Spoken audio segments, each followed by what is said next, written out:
Good morning, everyone, and thanks for joining us for a special sutta study this morning. So this week in particular, we're celebrating the Therigatha festival. So celebrating the elder enlightened bhikkhunis of the Buddha's time. And this morning we have a special sutta study with Bhante Suddhaso, who will be taking a look at the verses of the Arahant Somā. So you can follow along with the links in the live chat. There are 3 different links. So you can click each one to take a look during the talk. But,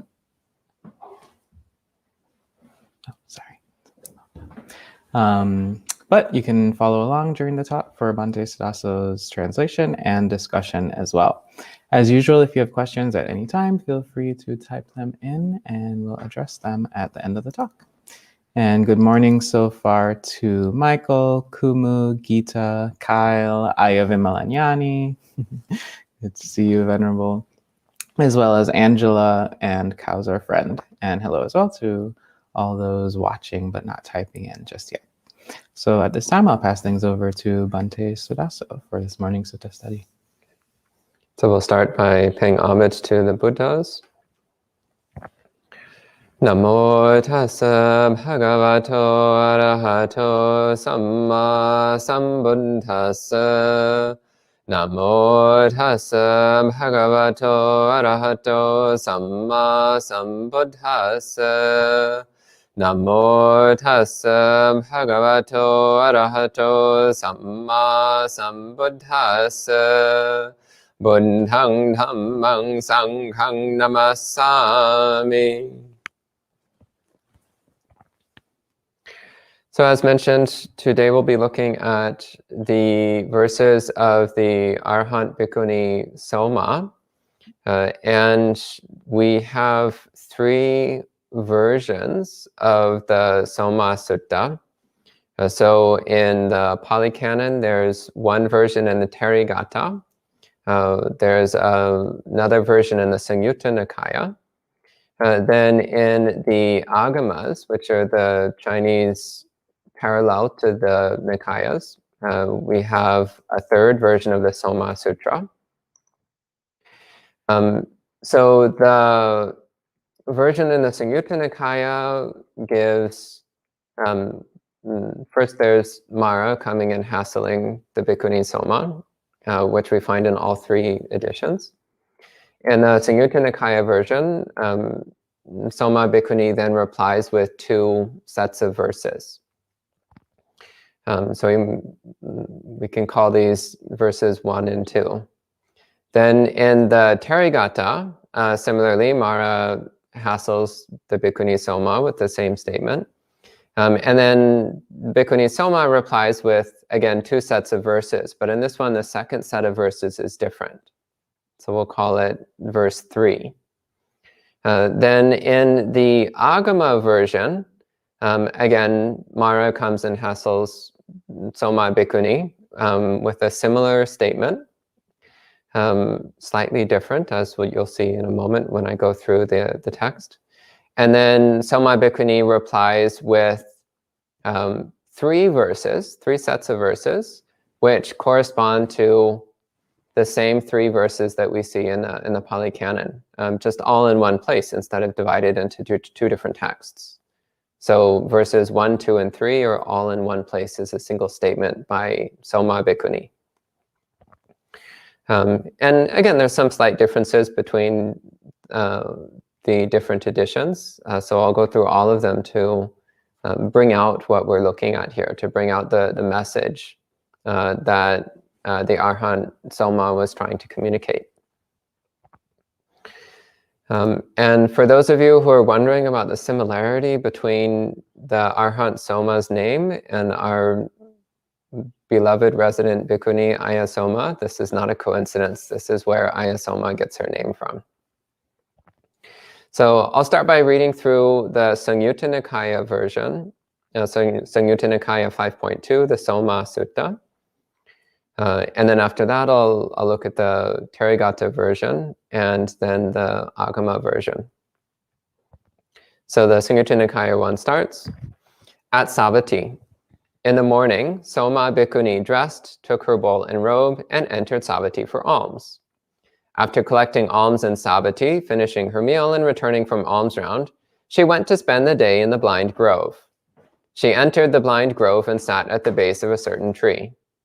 Then Mara, the evil one, wishing to produce fear, terror, and trepidation in Somā Bhikkhuni, and wishing to make her lose concentration, approached her and spoke these verses to her. So this is Mara speaking now. He says, "That which is to be reached by sages, that condition which is so hard to produce, cannot be attained by a woman with her limited wisdom." So this is Mara's claim. That which is to be reached by sages is enlightenment, awakening. And he emphasizes that it's really difficult. It's really difficult to attain awakening. And then he says it's difficult for men and impossible for women. So he says that women don't have sufficient capability of wisdom to attain awakening. So as Ayasoma pointed out recently, in the suttas, it's never the Buddha which says that women can't attain awakening. Quite the opposite. The Buddha actually says in many places that women can attain awakening. In the suttas, when somebody claims that women can't attain awakening, it's Mara. So this is a very important thing to keep in mind. Whenever somebody says, oh, in the suttas it says that women can't attain awakening, they're quoting Mara. They're not quoting the Buddha. So keep that in mind. So then Somā Bhikkhuni thought, so the sutta continues, then Somā Bhikkhuni thought, who is speaking these verses, a human or a non-human? Then she thought, it is Mara, the evil one, who is speaking these verses, wishing to produce fear, terror, and trepidation in me, and wishing to make me lose concentration. So this is also notable because it shows that Somā Bhikkhuni had some degree of psychic power. So Mara was coming in the form of presumably a human, so trying to present himself as just an ordinary person who's just sharing common knowledge. It's just commonly known that, of course, women can't attain awakening. So he's coming and sharing this in the form of a human. But Somā Bhikkhuni sees right through this. She sees this is not just an ordinary human. This is Mara. So Mara is a relatively high-ranking deva in the sensual heavens. So among the more human-like category of devas, the more human-like angels and demigods, Mara is actually pretty high on the ladder. He's a very high-ranking deva. A very high-ranking deva with very poor morality. So this does not bode well for his future rebirths, by the way. So let's all have a bit of compassion for Mara because he's stockpiling some really bad karma. So the sutta continues. Having known this is Mara, the evil one, she replied to him with these verses. This is Somā Bhikkhuni speaking. What difference does being a woman make when the mind is well concentrated, following the course of knowing, correctly and insightfully seeing the Dhamma? If someone thinks, I am a woman, or I am a man, or I am anything, then that person is subject to Mara's control. So this is Somā Bhikkhuni's response to Mara. She's saying, when the mind is correctly focused on Dhamma, what difference does it make, whether you're a woman or a man? And then she states that if one has any kind of identity, whether it's based upon gender or sex or anything else, then one can be controlled by Mara. One is subject to Mara's influence and domination. So what she's indirectly pointing to here is that she does not identify as a woman. She doesn't identify as anything at all. So there's nothing in her that Mara can use to exert dominance or control. And since she doesn't identify as a woman or as a man or as anything at all, that's exactly why she was capable of attaining awakening. It was because she abandoned all self-identity. She abandoned all sense of I am this or I am that, which is the necessary condition for attaining awakening. So then the Samyutta Nikaya version wraps up. It says, then Mara, the evil one, thinking, Soma Bhikkhuni knows me, unhappy and depressed, immediately disappeared. So Soma Bhikkhuni knows me. This is indicating that, so the Arahant Soma didn't just know that it was Mara there, but she also knew Mara's tricks. She knew how Mara was using the illusion of self-identity as a way of trying to stoke up a lack of self-confidence. Again, there is this common tendency for unenlightened people to perpetuate the delusion that women are less capable of awakening than men. So Mara was playing off of that, seeing, well, does Soma Bhikkhuni still have that thread in her? Can I pull that thread in order to stir up her doubt, to stir up her confusion, to break her self-confidence? But in fact, that thread was completely gone from the Arahant Soma. She had seen through the illusion of gender, the illusion of identity, the illusion of male and female, no longer had any relevance because she'd seen past self-identity completely. So that's the Samyutta Nikaya version. Then in the Therigatha, so here the verses start off, so Mara makes the same unkind statement, and Soma replies, what difference does being a woman make when the mind is well concentrated, following the course of knowing, correctly and insightfully seeing the Dhamma? So the same as in the Samyutta Nikaya. Then she says, everywhere delight has been destroyed. The mass of darkness has been split asunder. Know this, evil one, you have been brought down, Ender. So here, the second verse that's given is a statement of awakening. So unequivocally stating that she has completely removed all delight. In other words, all attachment, all desire has been eliminated from her mind. And that's taken as a stand-in for all defilement. So all the unwholesome tendencies of liking and disliking, of wanting and rejecting has been completely cleared away from her mind. So her mind is completely pure, free of defilement. Then the statement, the mass of darkness has been split asunder. So the mass of darkness is a common metaphor for referring to delusion or ignorance. So avidya or moha. So saying the mass of darkness has been split asunder, she's saying that she's removed all delusion. She's cultivated perfect wisdom. So this is directly contrary to Mara's claim that as a woman, her wisdom is too limited. She's like, well, I've completely destroyed all ignorance.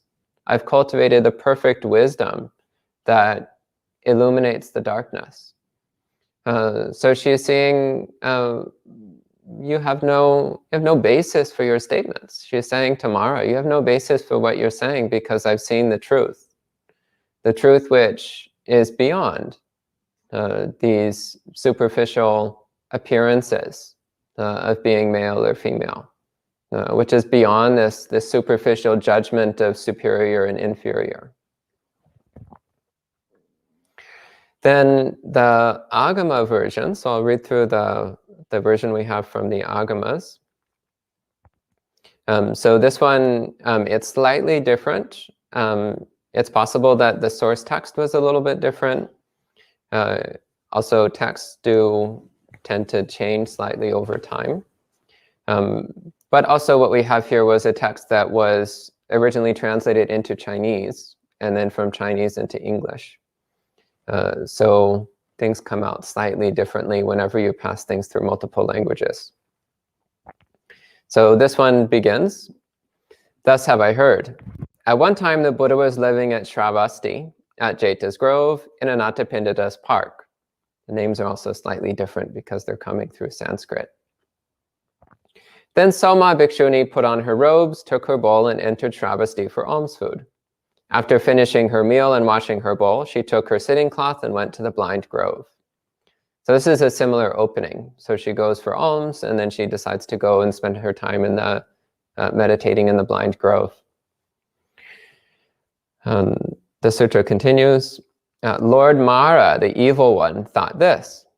At this time, Soma Bhikshuni put on her robes, took her bowl, and entered the city for alms food. After finishing her meal and washing her bowl, she took her sitting cloth and went to the blind grove.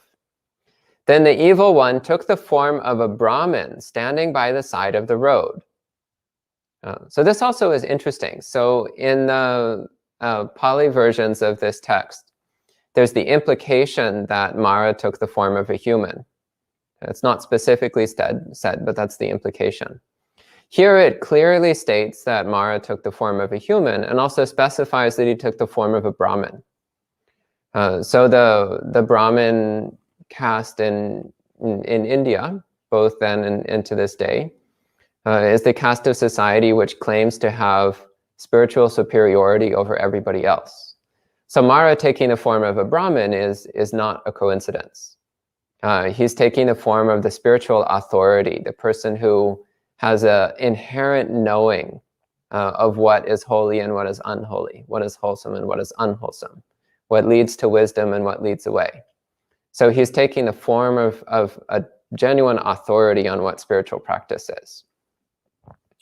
And the sutta says, he said to her, "Noble lady, where do you wish to go?" And she replies, "I wish to go to that peaceful place." So this appears to be a little play on words here, in that she's literally going to a peaceful place, as in the blind grove. So this peaceful, tranquil forest grove where the bhikkhunis would go to meditate. But it's also a metaphor for awakening. So the peaceful place is a metaphor for nibbana, for enlightenment, for awakening. So he's saying, where do you wish to go? Where are you trying to get to? What's your goal? And she says, my goal is enlightenment. My goal is awakening. And she also seems to be poking at him because she's already enlightened at this point. At least that's one interpretation. And this also points to the ambiguity in the Chinese language, by the way, in that this phrase could also be interpreted as, I have gone to that peaceful place. I am at that peaceful place. But the most literal translation would just be, I wish to go to that peaceful place. Then the evil one spoke this poem. It is attained by sages, that place so hard to reach. With your inferior wisdom, you cannot get to that place. So this is similar to the statement made in the Pali versions. The one notable difference is that in the Chinese version here, Mara doesn't specifically say that it's because she's a woman. But that seems to be the implication, as we can tell by Soma Bhikkhuni's reply. So the sutra continues, then the Bhikshuni thought, is this a human or a non-human that is trying to disturb me? She entered Samadhi, examined him, and knew it is the evil one.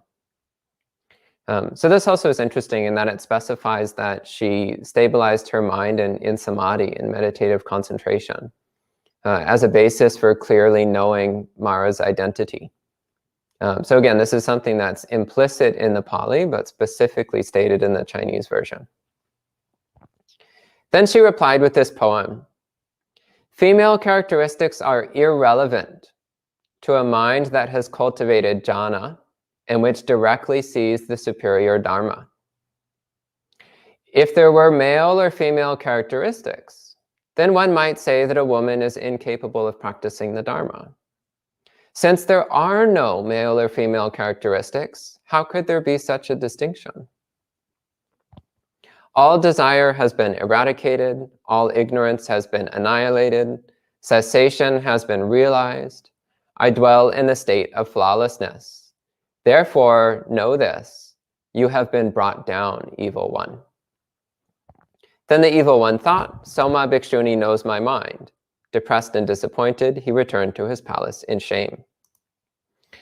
So here we see that the verses in the Chinese version are very similar, so with some slight differences. The first verse is quite similar. So again, she's saying, what does it matter that one has the characteristics of a woman? What does it matter that one has traits which are labeled female? This is irrelevant when one has jhana, when one has practiced samadhi, when one has strong meditative concentration. It doesn't matter whether your body looks male or female. When one is directly seeing the Dhamma, it doesn't matter. It doesn't matter whether your body seems to be male or female. Then this next set of verses, there's actually several ways of translating this. So the way that it's translated here says, if there were male or female characteristics, then one might say that a woman is incapable of practicing the Dharma. Since there are no male or female characteristics, how could there be such a distinction? In other words, she's saying that ultimately there's no such thing as male or female. So this is all arbitrary. It's conventions that we label certain characteristics as male and other characteristics as female. We say that certain behaviors or traits are masculine and others are feminine. But that's all just cultural convention. It has no genuine reality. There's no absolute truth to such statements. So she's saying, if there actually was such a thing as male or female, then you could make distinctions like men can do this and women can do that. Men can't do this and women can't do that. Then you could say things like women can't practice certain things and men can practice certain things. But she's saying, since ultimately there's no such thing as male or female, then you just can't make these distinctions. Ultimately, the concept of male and female has absolutely no truth to it. It has no relevance whatsoever to absolute reality. So it's impossible to make distinctions based on gender, based upon one's physical sex, based upon one's apparent masculinity or femininity. You cannot judge a person's capability of practicing Dhamma based upon such arbitrary and meaningless conventions. So again, this is similar to the statement we see in the Samyutta Nikaya, where she says, if someone thinks I am a woman or I am a man or I am anything, then that person is subject to Mara's control. So there it's also talking about generating this artificial distinction between male and female, generating this artificial categorization of sex and gender. Because as soon as we fall into that trap, then we're caught in the whole massive delusion and defilement.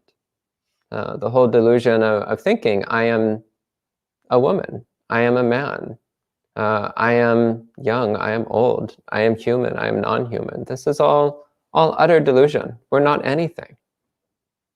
As long as we identify as anything at all, then we're stuck in samsara. And then it ends, similarly to the Therigatha version, it ends with the statement of having attained awakening. So here we have a summary of these three versions of Soma's verses.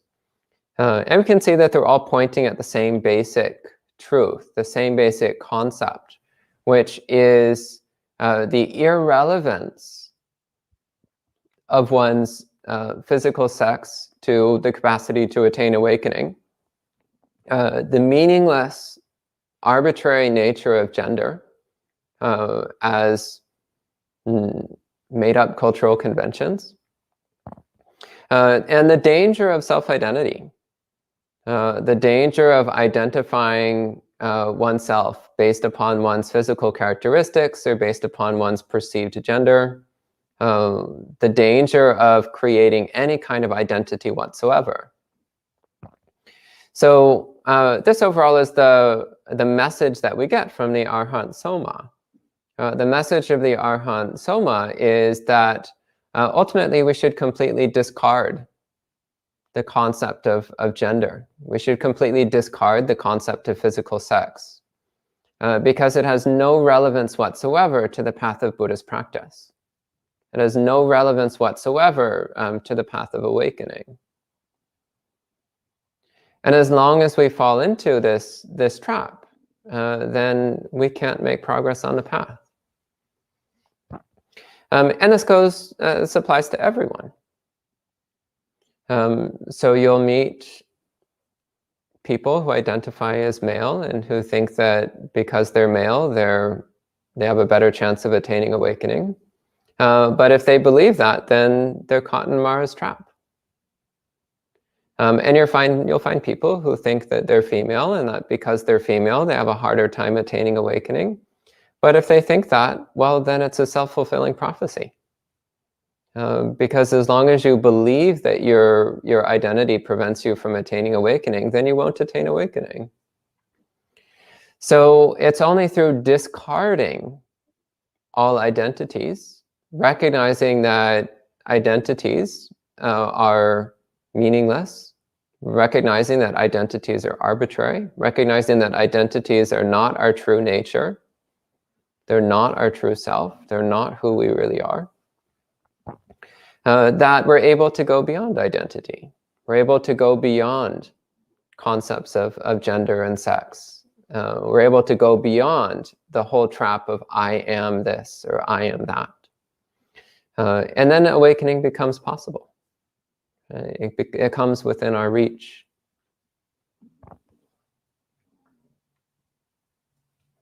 Nonetheless, there'll still be other people who pin labels on us. And that's fine. That's just their own delusions. It's just how they're trying to make sense out of the world. So that's their choice. The important thing is that we don't take it into ourselves.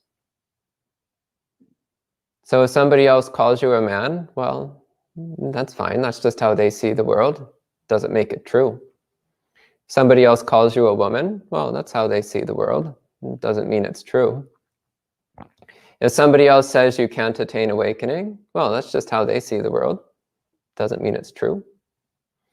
If someone says you're less likely to attain awakening, well, whatever, that's just their opinion. Doesn't mean it's true.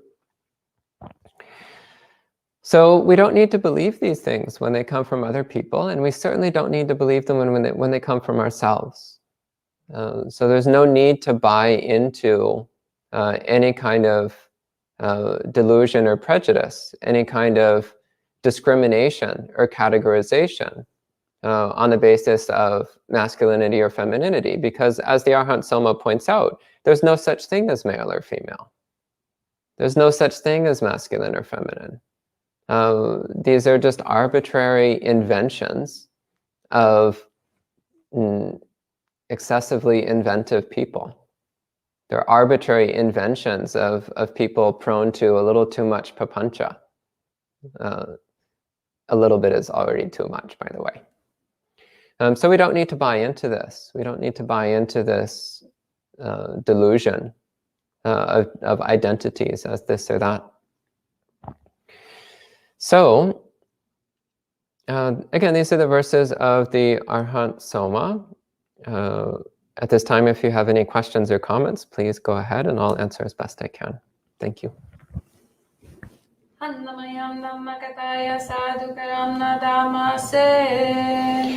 Sadhu, sadhu, sadhu.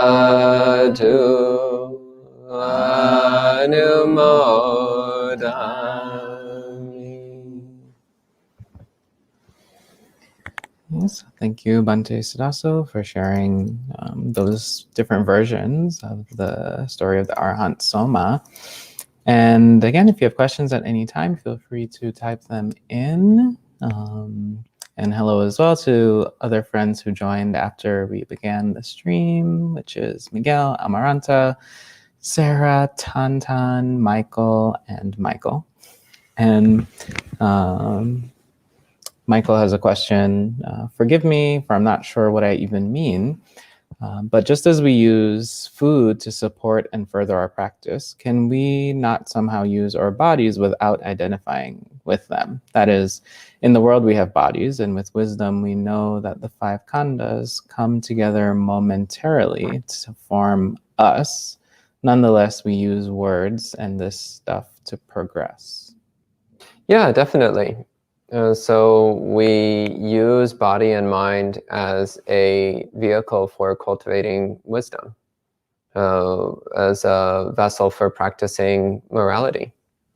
It's very hard to practice morality if you don't have a body, if you don't have a mind. How are you going to develop a wholesome conduct, wholesome speech, wholesome thoughts? If you have no body and no mind, then you can't practice morality. So we recognize that the body is not who we are. We recognize that it's a temporary condition. But that with this temporary condition, we're trying to produce the supporting factors that lead to awakening. So yeah, the body is not our true self. It's not who we really are. But we use the body as a way of doing wholesome things that lead to awakening. And same with the mind. We know that the mind is a collection of temporary conditions, and it's not who we really are. But through shaping and training the mind, it can help us to see through conditions. It can help us to become free of conditions. It can help us to recognize that which is beyond conditions. But yeah, it's important, though, not to take body and mind too seriously. And it's important not to identify as the current conditions of body and mind. And it's important not to believe the labels that are put on body and mind, but to see them simply as labels which are not inherently true. They're not the true nature of the thing. Okay? And Gita says, thanks for sharing these words of Dhamma, wonderful wisdom. But so far, those are the final comments and questions, unless there's something from the in-person audience.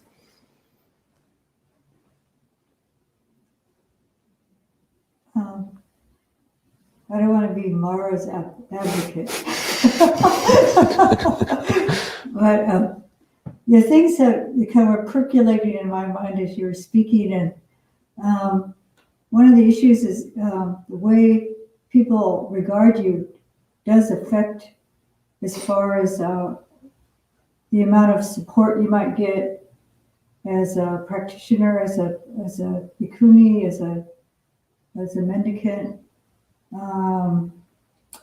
Socioeconomics, like women are often under the poverty level. That's a majority of the people are. So opportunities. So how other people consider you, what opportunities you have, can be. I mean, it's a hindrance to developing communities, to accessing teachings, to be able to move around in the world, and how you're. So there is a certain thing that's psychological, but there's also on the physical plane being able to operate.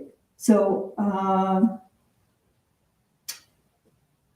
maybe it could be even an advantage not to have it so cushy for oneself, but it's often something that holds women back. And also responsibilities that they often have. And this is all society, I think. That's all the structure of society that's keeping that in place. But so do you have anything that you can, I mean, some of it's mental and some of it's practical. I guess that's what I'm trying to say. On a practical level, there's there's that hindrance. So do you have any suggestions or ideas about that construct, that how how to transcend that, as well as the psychological impediment that society puts on women. Yeah, so as far as external conditions, yeah, there's not really much you can do about that, is there? You can try to enact systemic change, but that's a big project. And it's not what the Arahant Soma is talking about here. The Arahant Soma is talking about the internal condition. So externally, people will perceive you as whatever they perceive you as. And that does influence what they do. It does influence how much support they give you. It does influence whether or not they take you seriously. And of course, that makes an impact from the external side. But it doesn't need to make an internal impact, which is the Arahant Soma's point here. Part of her point here is she's like, yeah, of course people are going to do nasty things like not help you out just because you're a woman. Of course they're going to do things like that. But you have the capacity to maintain confidence in your own ability to attain awakening. You have the capacity to know within yourself that whether or not people treat you fairly has no reflection on your ability to become fully awakened. So yeah, I mean, discrimination, it's been going on for as long as there's been humans. Actually longer, it's been going on forever, literally. And discrimination on the basis of gender is pervasive, and it's very unfair. We also use discrimination on the basis of sexual orientation, on the basis of skin color, on the basis of height, on the basis of weight, on the basis of attractiveness. We have all kinds of ways of making life really hard for certain kinds of people. Age, Yeah. ability. Yeah, there's no end to the list of ways that we single out who we're going to help and who we're not going to help. So this is the nature of humans. The nature of delusional beings is that we're constantly projecting artificial distinctions on other people. But none of that has any relevance whatsoever to the path of awakening. So I think it's sad that it happens. I think it's sad that there are people out there who are less willing to support female monastics purely because they perceive them as female. And that's sad on both sides. It's sad for the women who aren't getting much support. And it's also sad for the person who is stockpiling bad karma by discriminating against female practitioners. So everybody loses. It's a complete lose-lose situation. Nobody wins. The only way to win is to recognize the illusory nature of identity and to recognize that the Buddha mind has nothing whatsoever to do with gender or sexuality or physical characteristics at all. Recognizing that Nibbana has nothing to do with any of these distinctions. And it's something which is equally accessible to everyone. And the people who see the world otherwise, they're just hurting themselves. And that's really sad. But it's their choice, and we can't make their choices for them. But we can make our own choice, which is, again, what Arahant Soma is saying here. She's saying we can make the choice to not identify as male or female. We can make the choice to just focus on practicing concentration and wisdom. Because that has nothing whatsoever to do with gender. It has nothing whatsoever to do with what kind of body parts you have. It's completely beside the point. Yeah. Bhante, on that note, what was coming to mind to me is that perhaps we can talk a lot about sort of the conceit of inferiority that we can produce, which is basically what Mara was kind of trying to create the conditions for that conceit of inferiority to arise in the Arahant Soma's mind. But in the suttas, there's also a lot of of talk of the conceit of superiority, which sometimes we tend to think that certain people, because they are in a quote unquote more privileged position, more helped, more supported, or whatever. It seems like an idyllic sort of situation.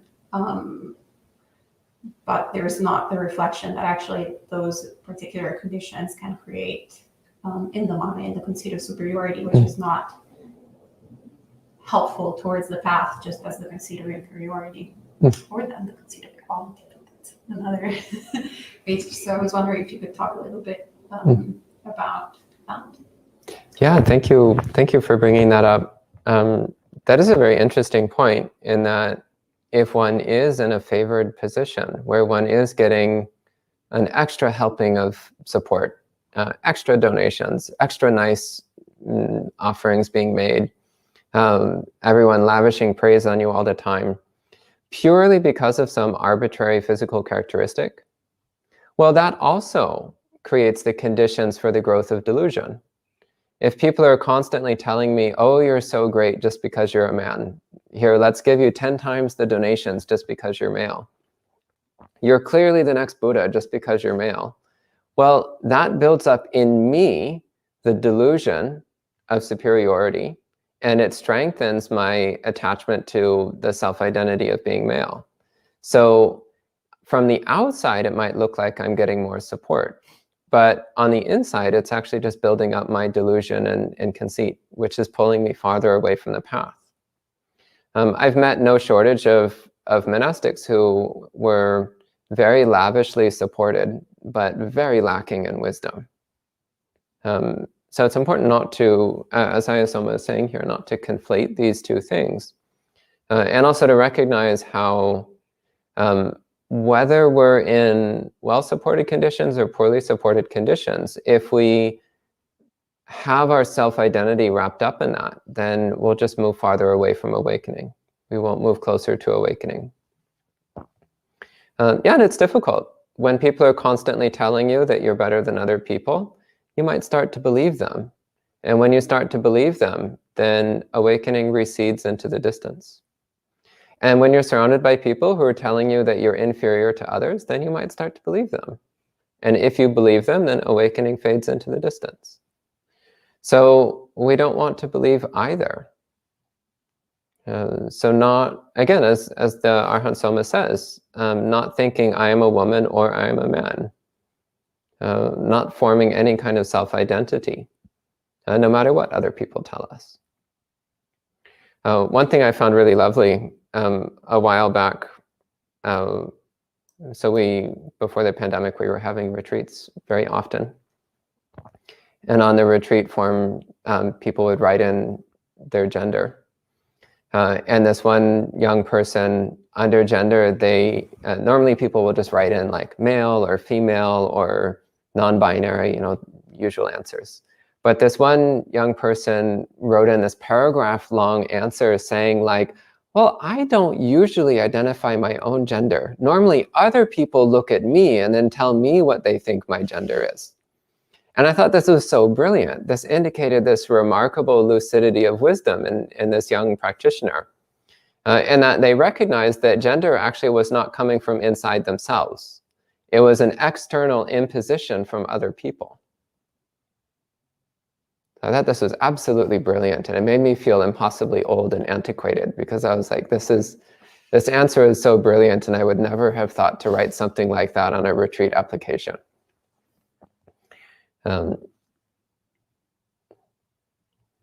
Yeah, so again, I thank you, Soma, for bringing that up. Yeah, the danger of superiority conceit being fueled by support from the outside.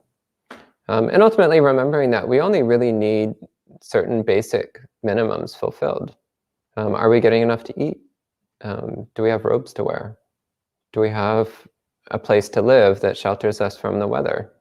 Do we have access to a basic minimum of healthcare? So if we've got those basic minimums fulfilled, then that's good enough. If we have anything beyond that, then there's a risk of superiority conceit, which means we won't attain awakening anytime soon. If we have less than that, well, that gets a little bit complicated. And the Buddha says in that case, you need to really consider whether or not it's time to go somewhere else. Yeah, as long as we have the basic minimum, that's good enough. Any other questions? Sarah says, thank you for an inspiring talk. Can Mara possess many people at once? Is Mara everything that leads us to delusion? So Mara in the suttas most commonly refers to a single character. Most commonly it's referring to Lord Mara. So Mara, who is, again, a very high-ranking demigod, very high-ranking angel, who is not very nice, very powerful being, who is committed to preventing people from attaining enlightenment. And in that form, he sometimes talks to people directly, and he sometimes possesses other beings and speaks through them or acts through them. Or sometimes he influences the environment or surroundings to make things unpleasant, such as causing harsh weather conditions during Dhamma talks. Mara is also sometimes spoken of as a category of beings. So Lord Mara is just being one of them that's particularly powerful, but that there's many other Maras. So Mara referring to a category of trickster devas who hassle Buddhist practitioners. And Mara is also sometimes used to refer metaphorically to one's own defilements. So your own defilements and delusions are sometimes spoken of as your inner Mara. So this also, all of this comes from the suttas, by the way. So there's these three ways of talking about Mara, and personally I think that they're all correct. They're all useful ways of relating to Mara, and I take all of them as real. So I do think that there are literal metaphorical beings, one of whom is Lord Mara, and then there's the other lesser Maras. As for whether Lord Mara can possess multiple beings at the same time, I've never seen anything. Have you? There's one sutta to Mahamoggallana was a past Mara, and he possessed a whole village. Oh. To harass bhikkhus. Mm. He Interesting. influenced a whole village to try to discourage the bhikkhus. Yeah, though, as I recall, he was influencing the village, but not necessarily possessing everyone. One boy, I think. Possessed one of them. Yeah, one of them, but he did influence. I mean, that might be what they're talking about, like mass influence. Mass influence, and I think in society today, you might see that where, well, everybody's influencing each other's mind, but they get into a corrupt mindset. Mm. I don't know if that was what the person is referring to, but it's almost like Mara has corrupted simultaneously a group of people, and they like a mob or something like that, or I don't know. Okay. Yeah, so the answer seems to be it's unclear whether Mara can simultaneously possess multiple beings. But he's definitely capable of influencing a lot of people all at once. And I guess you could also have a host of Maras. Again, there's many Maras, not just one. So you could have a host of Maras who each separately possess somebody. And maybe you could get many all at once. Keeping in mind, though, that if your mind is very strong, if you've practiced strong samadhi, if you've developed good morality and clear wisdom, then Mara's ability to influence you becomes weaker and weaker. So as far as I can tell, Mara possessing people doesn't normally happen to advanced practitioners. It normally happens to people who haven't developed their mind very much at all. Anything else? So Ayuvimalanyani said thank you, Ayasuvijana, for your point before, and also asks, if the concept of gender is actually a wrong view, Why, in your opinion, is monastic training or the Vinaya so gendered? The Sangha is binary, the Vinaya is gendered, and many rules require identifying oneself and others with a certain gender. Well, first off, good to see you joining us, Aya. And also thank you for helping with the Chinese translation. So much appreciated. As for your question around the Vinaya, so honestly, I think it boils down to practicality. So the Buddha was trying to create a system of monastic training which would be helpful to people, which would be beneficial to the majority of people. So it's not a perfect system, as is clear by the fact that the Buddha was continuously revising and altering the monastic rules throughout his lifetime. It's not a perfect system. I think of it as like a patchwork robe where it's been patched so many times that you can barely see the original fabric anymore. That's how I think of the Vinaya. Yeah, so are there concepts of gender in the Vinaya? Not really. There is the concept of physical sex. So there is the concept that if you have male body parts, that you become a bhikkhu, and if you have female body parts, then you become a bhikkhuni. That doesn't necessarily mean that you're a man or a woman. It doesn't necessarily mean that you're masculine or feminine or male or female. It's just saying, well, what kind of physical parts do you have? And based upon that, then you join one community or the other. Why did the Buddha do that? Again, practicality, I think, was a big part of it. I've never really bothered to speculate too much on this. It's just this is what we have as far as Vinaya goes. And Vinaya, again, must always be taken in the context of Dhamma. So Vinaya is not a standalone document, and it must always be subservient to Dhamma. So Dhamma is number one. Vinaya is a distant number two. And Vinaya is meant to support our Dhamma practice, not the other way around.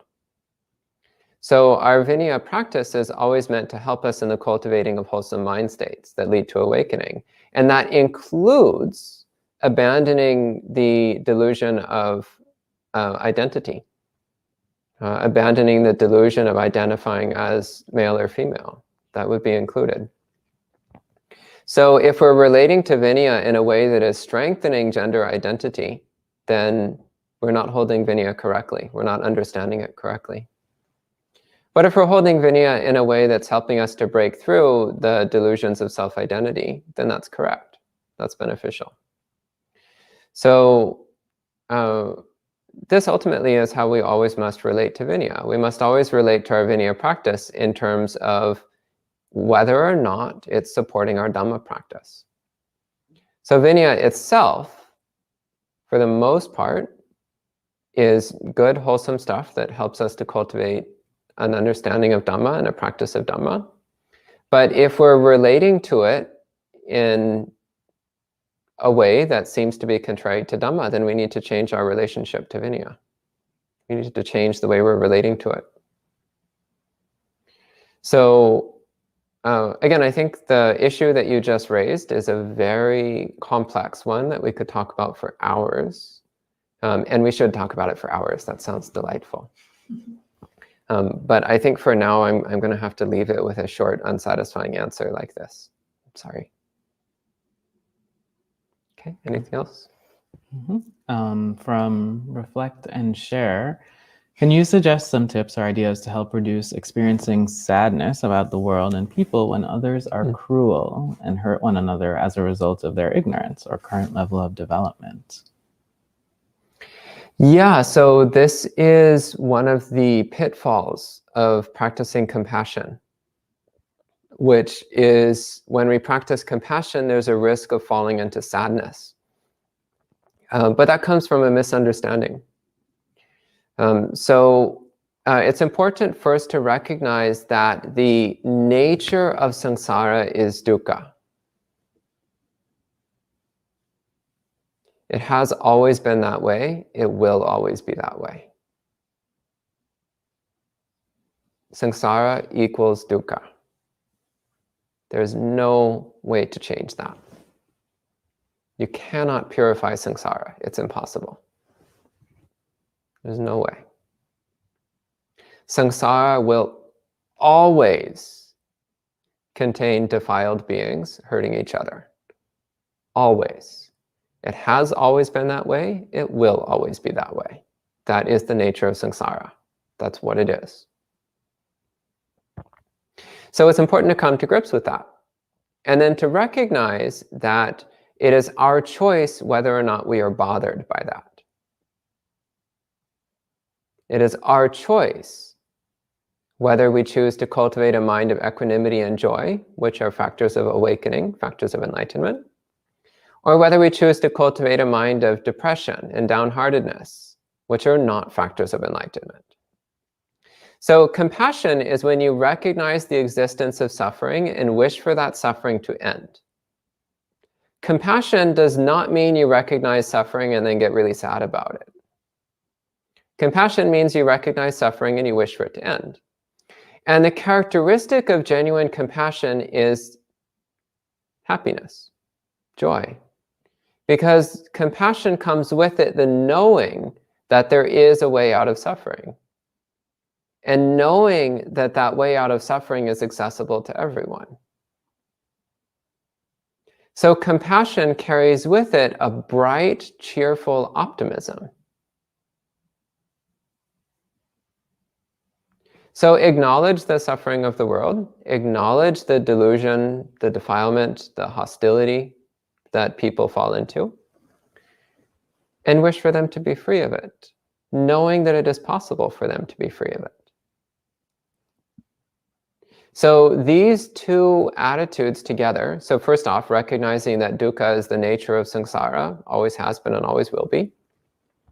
And second, focusing on the optimistic, joyful capacity for beings to be free of suffering. These two reflections together will help to keep your compassion on point. They'll help to keep it from falling into sadness. Okay? And then just a couple of questions about Mara. So Kumu says, is Mara male? And Elaine says, how did Mara gain such superior ability? Shouldn't he have been born in a lower realm? So those are two very different questions. So first off, as I mentioned before, there are many Maras. Some are male and some are female. But actually the better answer would be that there's no such thing as male and female. And that the delusion of male and female is part of why we're still thinking in terms of Maras in the first place. The particular character, Lord Mara, is depicted in the suttas as male. But there are references to some of the other Maras as being female. So clearly, Maras are not constricted by gender. As to what Mara did in past lives to get his current status, interestingly enough, it means he cultivated a whole lot of good karma. Isn't that fascinating? To be reborn as a deva with so much power and influence and control, lots of good karma is needed to get to that point. Unfortunately, he also apparently cultivated a lot of very unwholesome habits of mind, which are coming to the surface. He was born as this powerful deva, but he's got some really nasty bad habits that he's using that power in harmful ways. You see the same thing with a lot of humans. Dictators and wannabe dictators. You could probably come up with a few names without too much trouble. Why do they have so much power and wealth and influence? Well, it's the result of good karma from past lives. Why are they such nasty people who abuse their power to hurt others? Well, it's the result of having developed bad habits in past lives. So then in this life, although they have good conditions, they're using it in very harmful and destructive ways. So you should have compassion for Mara. Poor guy. I really feel for him. He's cultivated so much bad karma. In the past lives, he stockpiled a bunch of good karma and he got reborn as a really powerful deva. And then he's using that power to do such horrible things. Poor guy. It's not going to go well for him. Straight to hell. Poor guy. But he might eventually attain awakening. Moggallana was Mara many, many times. The Buddha has been Mara in the past many, many times. We've all been Mara at one point or another. We've all gone through that experience. The important thing is that we try not to go through it again. Once was enough. Okay? And that looks like the final question of the morning. Ayavima Nyanya says, thanks for sharing your thoughts. I look forward to discussing this for hours. This summer, Venerable. Yes, yes. And lots of thank yous and sadhus also from Bhante Varapanyo, who says sadhu as well. So thanks for joining us, everyone, this morning. We can return this evening for some guided meditation and a Dhamma talk from Aya Suvijana. And then tomorrow morning for a sutta study, as well as Friday's sutta study, we'll be continuing looking at bhikkhunis from the Therigatha. So join us then if you can. But for this morning, we can end with 3 sadhus. Sadhu, sadhu, sadhu. And enjoy the rest of your day.